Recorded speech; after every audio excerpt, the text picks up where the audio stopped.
எல்லாருக்கும் வணக்கம். நான் ஒரு விவசாய குடும்பத்திலேருந்து வந்தவன் தான், ஒரு விவசாயியோட மகன் தான். ஸோ நம்ம இப்போ என்ன பார்க்க போகிறோம்னு பார்த்தீங்கன்னா, எங்களுடைய அன்றாட வாழ்க்கை முறையையும் ஒரு விவசாய குடும்பத்தோடைய அன்றாட பயணங்களையும் தான் உங்கள் கூட நாங்கள் பகிர்ந்துக்க போகிறோம். இந்த இடத்துல நம்ம என்ன பண்ண போகிறோம்னு பார்த்தீங்கன்னா, ஒரு நிலத்தை நம்ம என்னென்னலாம் பண்ணுவாங்க, ஒரு பயிரிடுறதுக்காக அந்த நிலத்தை என்னென்ன மாதிரிலாம் வேலை செஞ்சு எவ்வளவு மெனக்கெடுதல் எடுத்து அதை தயார்படுத்துவாங்க. அதோடு மட்டும் இல்லாமல் அந்த பயிரிட தேவையான பயிர்களை எப்படி வாங்குறாங்க, எந்த அளவுக்கு அதை தயார்படுத்துகிறாங்க, அதற்கப்புறமா அதை பயிரிடுதல், அந்த மாதிரியான ப்ராசஸ் எல்லாத்தையும் நம்ம பார்க்க போகிறோம்.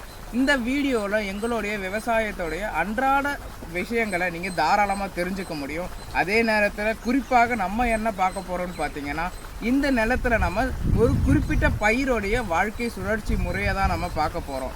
ஸோ இது எங்களுடைய ஃபஸ்ட் வீடியோ. இந்த வீடியோட குற்றங்களோ குறைகளோ இருந்தால் மன்னிச்சு கமெண்ட்டில் அதை சுட்டி காட்டுனீங்கன்னா எங்களுக்கு அதை திருத்திக்க ஒரு வாய்ப்பாக அமையும். நான் உங்கள் மண்ணின் மகன்.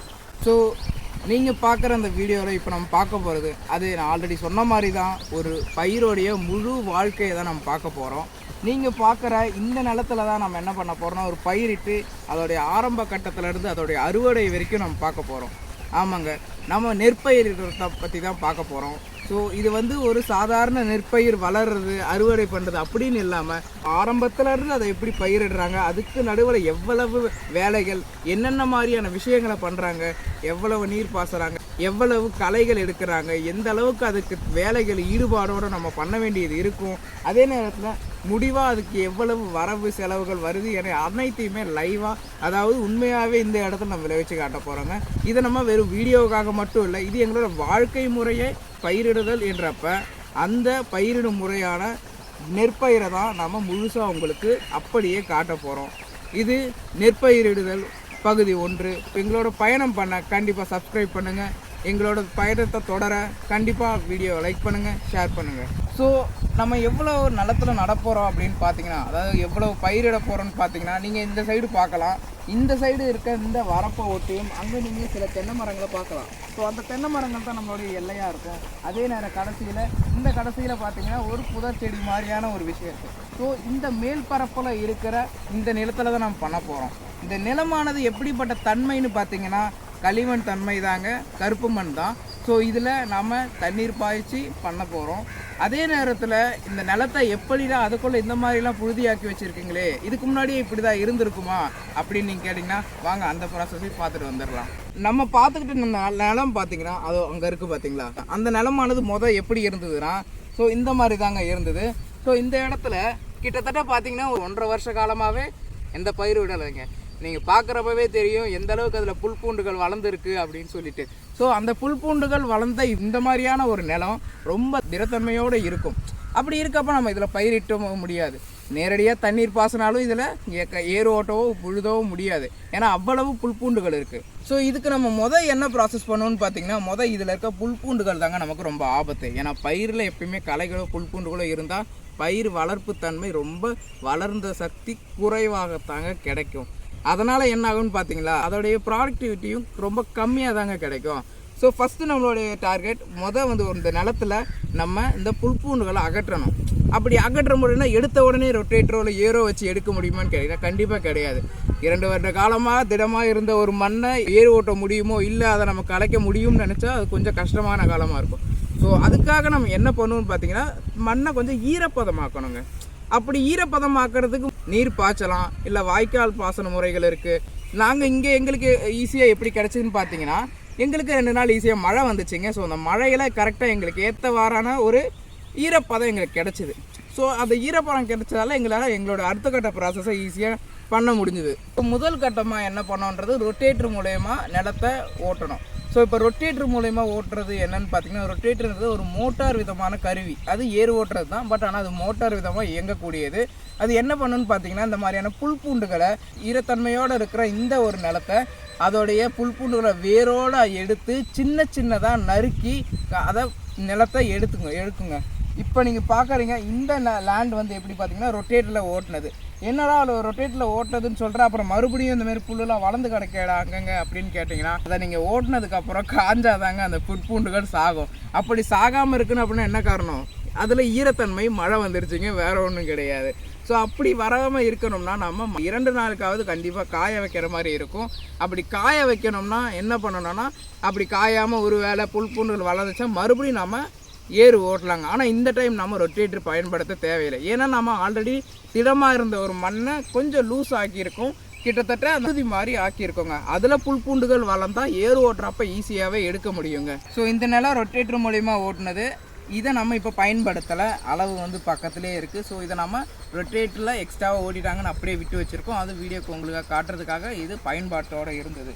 இப்போ வாங்க அடுத்த கட்டமாக நம்ம இந்த இடம் தாங்க ஏறு ஓட்டுனதுன்னு சொல்லுவாங்க. ஏறு ஓட்டினா சாதாரணமாக கலப்பையில் இழுத்து போடுறது இல்லைங்க. உள்ளே இருக்க மண்ணுக்கு சத்து அதிகமாகவும் இருக்கும், அதே நேரத்தில் உள்ள களைகள் இருந்தாலுமே அது வேரோட பேர்த்து எடுத்து மேலே வருங்க. அதுக்காக பண்ணுறது. இதை ரொட்டேட்டர் மாதிரி ஒரு தாட்டி ஓட்டுவாங்களான்னு கேட்டிங்கன்னா கிடையாது. ஏறு ஓட்டுறதுன்றதுனாலே 2 முறை ஓட்டுவாங்க. அதாவது ஒரு தாட்டி இருக்கிற மண்ணை எல்லாத்தையும் ஃபஸ்ட்டு எடுத்துருவாங்க.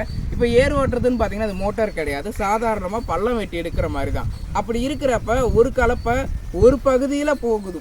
அப்போ வந்து போகிறப்ப பக்கத்தில் எப்படியோ கேப் கண்டிப்பாக விழும். அதே நேரத்தில் சில புல் பூண்டுகளோ இல்லை மண்ணே திடமாகவோ இருக்க வாய்ப்பு இருக்குது.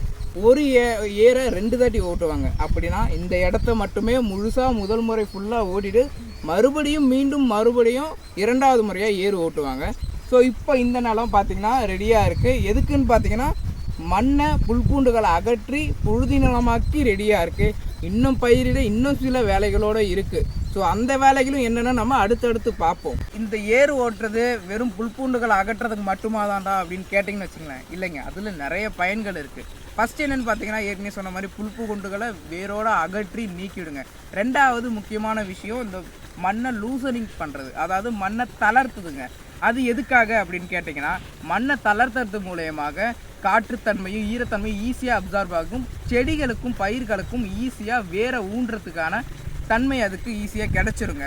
ஏர் ஓட்டுறது மூலயமா மண் வந்து மேம்படுது. அதாவது இப்போ மேலே இருக்க மண்ணிலேயே பயிரிட்டு இருந்தோம்னா அந்த பயிரில் சத்து எல்லாமே வந்திருக்கும். அப்படி பார்க்குறப்ப மேற்மண்ணில் எந்த ஒரு சத்தும் இருக்காதுங்கன்னு, அதாவது குறைந்திருக்கும். ஸோ அப்படி இருக்கிறப்ப நம்ம என்ன பண்ணணும், மண்ணை வந்து மேம்படுத்துறதுக்காக அடியில் இருக்கிற மண்ணை நம்ம தோண்டி எடுக்கிறோம். ஸோ மண்ணோடைய நிலைமையையும் அதோடைய தன்மையையும் மேம்படுத்தும். ஸோ இந்த மாதிரி பண்ணுறதுனால நீங்கள் பார்க்க முடியும் நிறைய களைகள், இந்த மஞ்சளாக இருக்குது பார்த்தீங்களா, அது எல்லாமே வந்து ஆல்ரெடி இருந்த புல் பூண்டு தாங்க. ஸோ காஞ்சதுக்கப்புறம் ஈஸியாக செத்து போயிடுச்சுன்றதை நம்ம பார்க்கலாம்.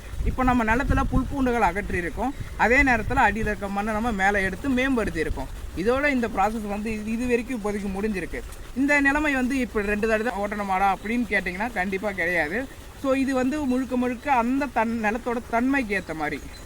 இப்போ எங்கள் நிலம்னு பார்த்தீங்கன்னா இப்போதைக்கு எங்களுக்கு பார்த்தாலே தெரியுது புல் பூண்டுகள் அகன்றி இருக்குது. அப்படி இல்லை இன்னும் புல் பூண்டுகள் வளருது, ஒருவேளை மழை பெஞ்சு வளர்ந்துருச்சுன்னா கண்டிப்பாக மறுபடியும் ஏறு ஓட்டி தாங்க ஆகணும். புல் பூண்டுகளை அகற்றி நல்ல நிலைமைக்கு வர வரைக்கும் நம்ம அதை பதப்படுத்தி தான் ஆகணும். இப்போ சரி ஓகே, இவ்வளோ வேலை சொல்கிறியடா எல்லா நிலத்துக்கும் இதேமாரி தான் இருக்குமான்னு கேட்டிங்கன்னா கண்டிப்பாக கிடையாதுங்க. ஏன்னா எல்லா இடத்துலையும் ஒரே விதமான நிலமும் இருக்காது, ஒரே விதமான பயிர் ப்ராசஸும் இருக்காது, ஒரே விதமான கிளைமேட்டும் இருக்காது.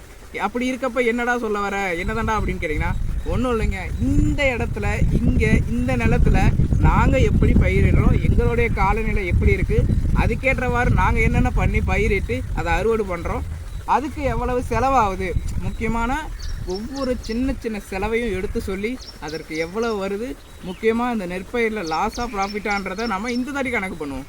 விவசாயத்தில் எப்பயுமே ப்ராஃபிட்டும் கிடைக்காது, எப்பயுமே லாஸும் இருக்காதுங்க. ஸோ அப்படி இருக்கிறப்ப இந்த டைம், அதாவது இந்த இடத்துல நமக்கு 2 வருஷத்துக்கு அப்புறம் பயிரிடுறோம். அப்படி இருக்கிறப்ப நமக்கு லாஸ் கிடைக்குதா அல்லது ப்ராஃபிட் கிடைக்குதா, என்ன கிடைக்குது நாம் கண்டிப்பாக பார்த்து தெரிஞ்சுக்கலாம். ஸோ இந்த நிலமானது கருப்பு மண்ணுங்க. கருப்பு மண் அதாவது களிமண்ணை சேர்ந்த வகை தாங்க. இந்த நிலத்தில் பயிர் நல்லாவே வளரும் தாங்க. இருந்தாலும் நம்ம ப்ராசஸ் ரொம்ப முக்கியம் ஒரு பயிர் வளர்கிறதுக்கு. சொல்லுவாங்க இந்த நிலத்தில் நம்ம பயிரிடுறோம்ல, இந்த நிலமானது நம்ம அளவு எவ்வளோ எடுத்திருக்கோன்னு பார்த்தீங்கன்னா இந்த 60 சென்ட், கிட்டத்தட்ட குறிப்பிட்டு சொல்லணும்னா ஒரு 58லேருந்து 60 சென்ட் ஏறக்குறைய கிடைக்குங்க. இந்த 60 சென்ட்டு நம்ம ஃபிக்ஸ் பண்ணிக்கிட்டு இப்போ இந்த 60 சென்ட்டில் தான் நம்ம எவ்வளவு மகசூல் கிடைக்கிது, நம்ம பயிரிடுற ப்ராடக்ட்டுக்கு எந்த அளவுக்கு ஈல்டும் எந்த அளவுக்கு நமக்கு செலவு வரவுகள் என்னென்ன மாதிரியான இருக்குன்றதை கண்டிப்பாக நம்ம தெரிஞ்சுக்கலாம். இந்த 60 சென்ட்டில் தான் நம்மளுடைய கணக்குகளும் அனைத்து விதமான ப்ராசஸையும் நாம் கணக்கிட போகிறோம். இந்த 60 சென்ட்டில் என்ன கிடைக்குதோ அதை நாம் எந்த இடத்துக்கு ஏற்ற மாதிரி ஒரே மாதிரி இருந்துச்சுன்னா நாம் கணக்கு பண்ணிக்கலாம். இப்போ ரொட்டோவேட்டருக்கு ஃபஸ்ட்டு எவ்வளோ ஆயிருக்குன்னு பார்த்தீங்கன்னா 1025. இது மணி கணக்குக்கு 1 மணி நேரத்துக்கு இவ்வளோன்னு சொல்லுவாங்க. ஸோ நமக்கு 60 சென்ட்டுக்கு 42 நிமிஷம் ஆச்சு. அதுக்கு 1025 ரூபா டிரைவருக்கு எக்ஸ்ட்ரா சேர்த்து. ஏர் ஓட்டியது இது ஏக்கர் கணக்கு 1500 ரூபா ஒரு ஏக்கருக்கு. ஸோ 900 ரூபா நம்ம 60 சென்ட்டுக்கு. வரப்பு சீர் செய்ய 3 நாள் கூலி 838 ரூபாங்க நம்ம 60 சென்ட்டுக்கு. ஸோ மொத்தமாக இது வரைக்கும் ரொட்டோவேட்டருக்கு 1025, ஏர் ஓட்டியதுக்கு 900, வரப்பு சீர் செய்ய 838, மொத்தமாக 2763 ரூபா இது வரைக்கும் 60 சென்ட்டுக்கு நமக்கு செலவாகிருக்குங்க. அடுத்த கட்ட வீடியோவில் சந்திப்போம். நன்றி, வணக்கம்.